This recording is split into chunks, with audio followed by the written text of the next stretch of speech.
Hi guys, welcome back again to my channel. My name is Temiloluwa. If this is your first time here, thank you for stopping by, and if you're a returning subscriber, thank you so much for joining me again. This is the part 2 of Stay With Me book review. The part 1 is already up on my channel, and shortly you're going to be seeing our beautiful faces again discussing this book, Stay With Me by AYOBAMI ADEBAYO. Okay, so speaking about counseling, communication and stuff, is there any way that Akin could have told his wife that he was impotent? With his mouth. That's a good one. What on mouth? With his mouth. But seriously though, Because I don't know if because obviously, she was going to be abstinent till they got married, right? And like he already has this.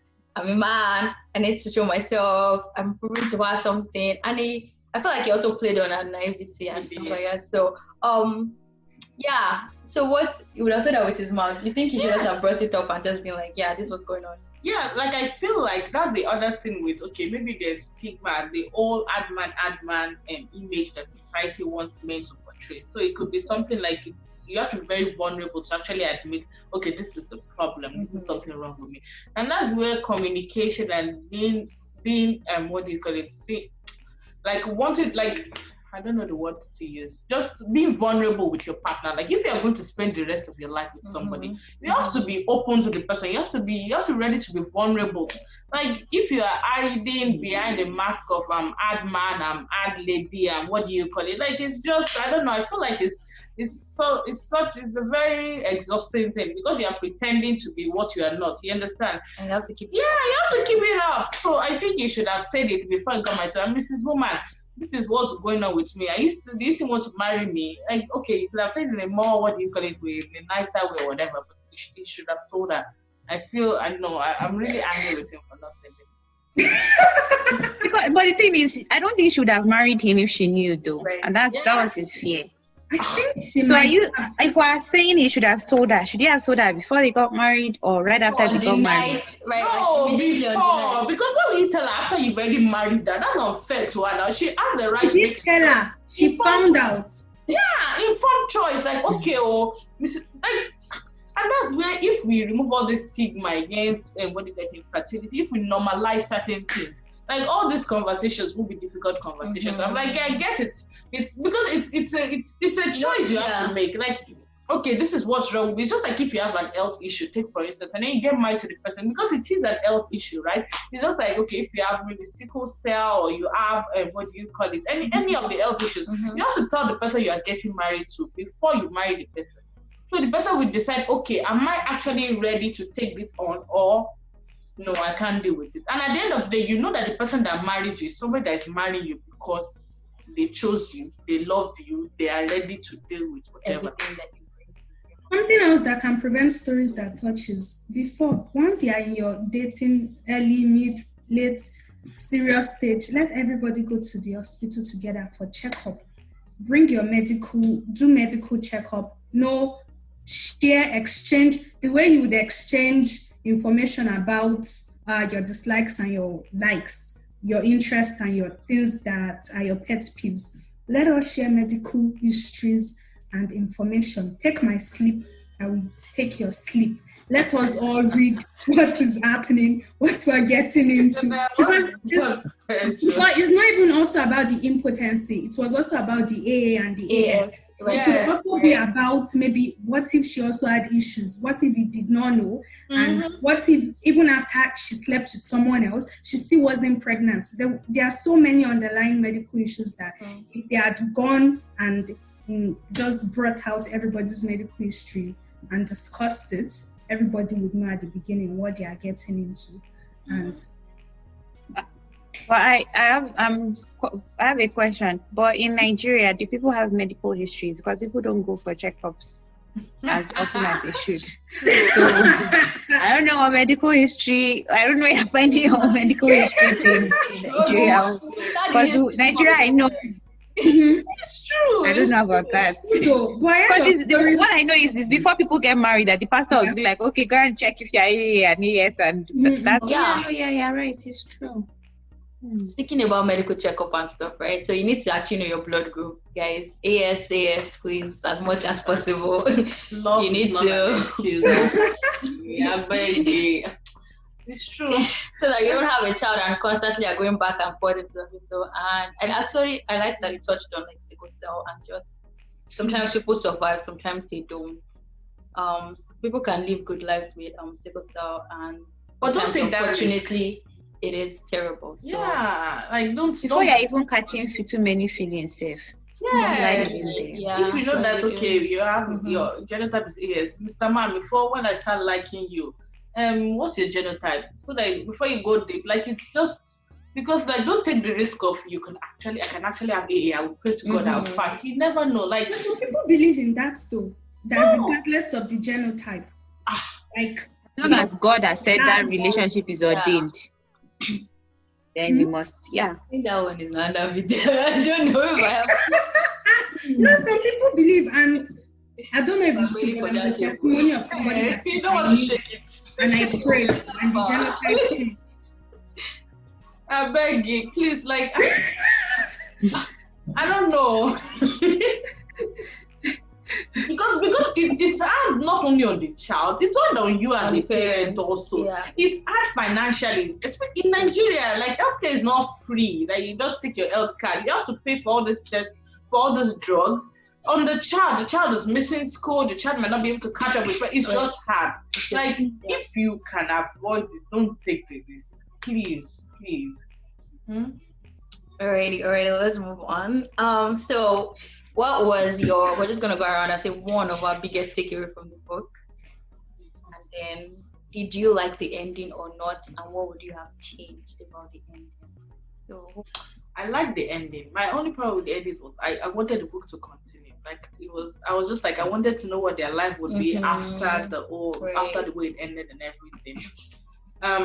So I like the ending. I like the fact that I don't know if I like the fact that she left, because like that whole situation was just getting toxic. You understand? So I like the fact that she left and we didn't like romanticize the whole thing of stay, blah blah blah.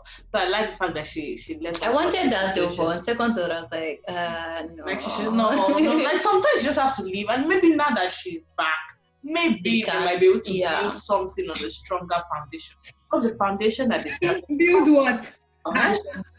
What is that? It's true. Like the restart, they should come. They're all out as collapse. They should restart the building. You don't have to just leave the building there. But they were still married though. Right. Yeah, you should. They did it officially. Yeah, it was everything. My key takeaway was just the importance of like being open with your partner, the importance of communication, the importance of being vulnerable, I guess. So yeah, that was because that was pretty much the baseline for everything. Like everything for them building on that. So yeah.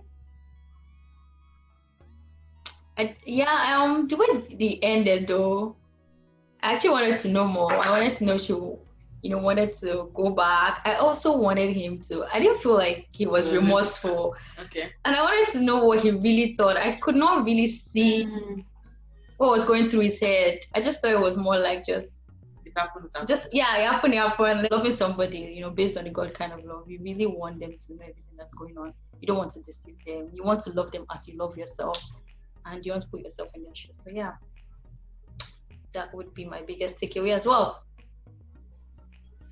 Mine is that prayer is the key. It's really the key. It's a major key. So that you will not encounter evil and evil will not come near you. She said you will not encounter evil. Who is evil in that book? Evil will not come near you. Aki is evil. Okay. So that one like became you will not come near you. And their relatives. I will like became and their relatives. And their relatives. But sometimes there's no amount of communication that can make up for some external factors evil in your life. Even though he could have tried and told her this Fumi was coming, that was the least I thought he could do in that situation. He could have communicated, but there's still the fact that people went to the village and brought this lady early in the morning So even if you communicated it, those people would have still come now. So prayer, as I've said, prayer is the master Yeah, key. The master key. Yeah. Did you like the ending? Oh yes, yeah, I think it was a good ending because at some point you want to leave things open up for your imagination, so you can discuss Fill in the gap. potential future endings and things like that. And I think it was a good conclusion because she had been through so much. So yeah, she'll probably just roll with it and do it. She actually did some wrong things. She cheated on Akina. But it's not her fault. No, she did. She did. She did, but it was orchestrated. Well, yeah, it was orchestrated, but Croatia should know though. Exactly. Not if he raped her. And she could No. That's why they say you should pray against it. Let me kill you. because no matter how disciplined you are, if someone is bringing ice cream to you every day and you're hungry, who are you not to eat the ice cream? And she chose to cheat, but it's not black and white. Mm-hmm. Did I like the ending?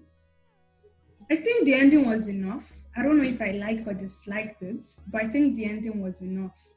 And I mean, it would have been nice to see how things played out, but I don't know. It would have been too much drama to continue. It would have been too much drama, and it might have even taken away from some of the lessons that we had learned from the beginning. But I think the ending was enough. What was my major takeaway? I think my major takeaway is it is what is in your heart you know. You don't know what is in the other person's heart, regardless of how much you communicate or how much you think they are being truthful and trustworthy. It is what is in their heart that they know, and you don't know it really. Because Dotun, she did not know she thought, alas. Akin, she did not know she thought. It was a shoulder to cry on. Exactly. Yeah, we showed that. It's actually So I think that's my biggest for takeaway. yourself, really. What? You can only vouch for yourself, really. Really, you can only vouch for yourself. But even yourself, though, because she never would have thought she would do what she did with the ice cream. But it still happened. That's why prayer inevitably. Yeah, very. Yeah. You don't know your capacity. You don't know. You don't flee from all our parents, but then if you don't think that is evil, you will not flee. Right? Major thing I learned, if we can say one more thing, I think knowledge is power. Like when you say, "Oh, knowledge is key," like yeah, knowledge is key. It is what it is. But if before she got married, she knew some things, she understood. Yes, Wait. To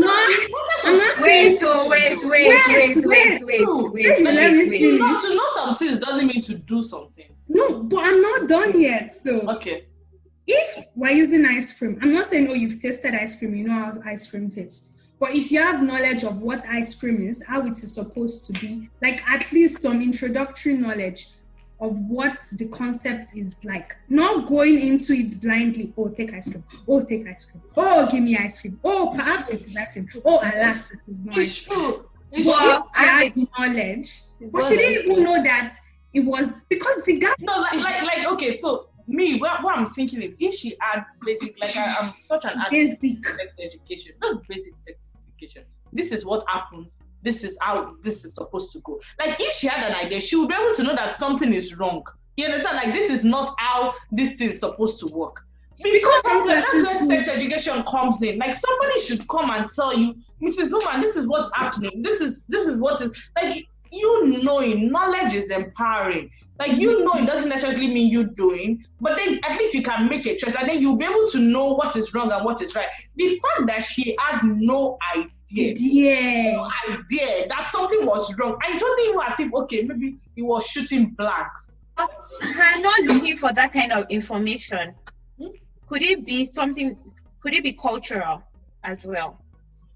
Because for most people, you don't have discussions like that, and you don't like it's like so a lot of things like things that people say. For me personally, it was my brother that explained them to me. I didn't get it from school. I didn't get it from my parents. It was because I had a brother. So imagine people that don't have brothers and don't have anybody like that. And then the culture says you shouldn't know about these things. So what then? How then can you, like, because for a lot of things you can't just randomly develop an interest in it. That's not how life works. It's only really if you're exposed to it and then you say, oh, there's something here, and then you can explore it further. But she didn't really have any cause to explore it. 1, 2, the culture doesn't give you room to want to explore it. She didn't have a mom. Like no mom, no dad. Have a mom. Like no had many wives, so she didn't really have. Yeah, but like me, I think sex education should be introduced into the curriculum. It should teach you in school. Because should it be? Should it be only the curriculum, like the educational system that teaches people about this? No, not necessarily. Like safer and better. Parents. Because, like you said, it's a cultural thing. There's this culture of silence and secrecy involved with sex and everything related to sex, right? So, like, most of us would say, we've never heard our parents say sex before. Or talk to you, sit down and say, yeah, my dear daughter, let me talk to you about how sex happens. I say, maybe don't have sex, or you get pregnant. If a boy touches you, pregnancy is coming. 2 lines. Stay away from them. You get it. So we should be more open, and also like even like the discussion in the in the salon. That's also a form of exactly sex education in a sense, right? That's after the fact. Yeah, that's the problem. That's after the fact. That's why I feel like if knowledge is power, if you can maybe get parents to talk about it, let us just undo this whole secrecy behind sex, and just I don't know, not only parents in school, I guess church, teachers, church, yeah, but just making sure people are actually aware of what they are getting into before they get into it. Because sometimes people might even have questions, but they don't know how to bring it or you don't know who to ask, who to talk to about things like that. And then you can now get information, because just as if someone is really interested, she wasn't interested, I guess, in a sense. So, but someone that is really interested, you might not get information from the wrong source. Google. And then exactly Google, your friends, all those websites. I'm like, you understand? And man, that's not necessarily the right. Or maybe not even before she got married, she wanted the sex education. After getting married, wouldn't you want to explore, do better, learn about it? Something that is a new concept that you've not.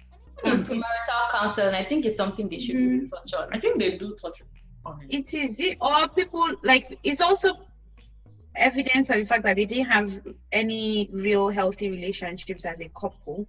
Because even before, like, even when people hear you're in a relationship, those are some of the things that they're eager to say. Oh, okay, you seem like you're an adult now. Okay, let's tell you these things. Listen, use this, do this. This is how it worked for me. This is what you can. Yeah. So there was a lot of things that would have been different if they themselves were better. Not better as in better people, but better in terms of education and their concepts of life and relationships and things like that.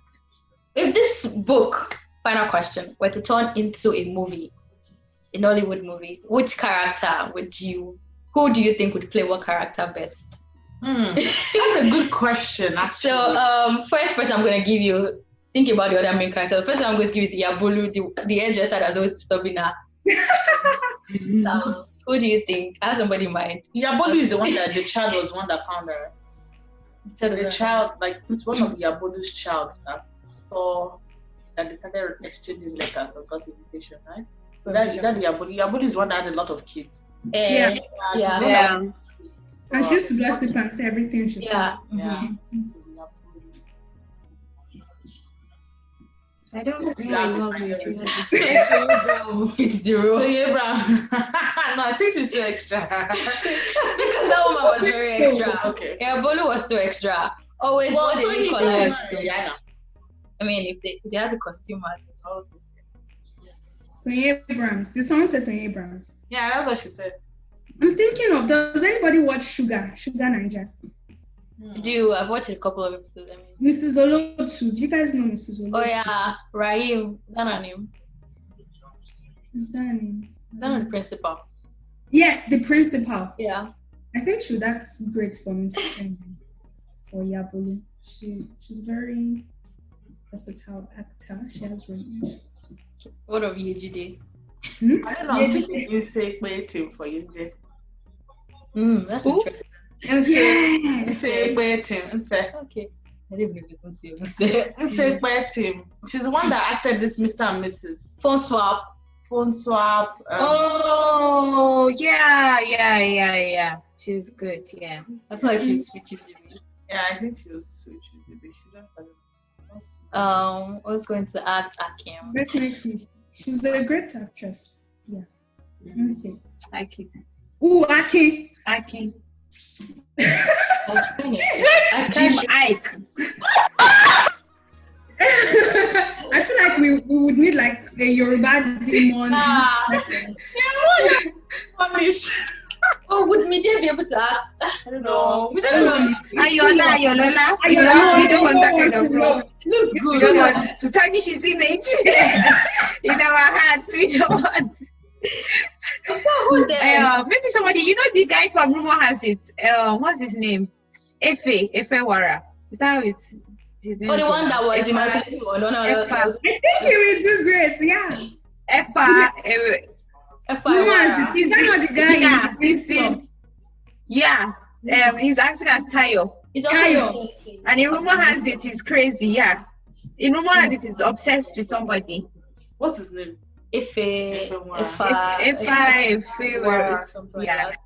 Yeah. I think he would be great as Aki. Who would do Dotson well? Who would do what? Dotson, the brother-in-law. What did you say for Dotson? What about Skinny, Dakure's brother? Tiwini. He could be. For Dotson. He could be Dotson. Yeah, I see it now. And he's a sexy man. I think he'd make a good Dotson. That is the final question. Thank you guys so much for joining me. I really appreciate you guys coming on, and the discussion was very insightful and absolutely. You guys should read the book. For lack of a better word, great. Yeah, everyone go read the book. Stay with me. AYOBAMI, ADEBAYO. Thank you guys. Till I see you, or rather till I come your way in my next video. Outro. Oh, you want to sign out? Yeah. Okay. I sign out. Jane, sign out. The end.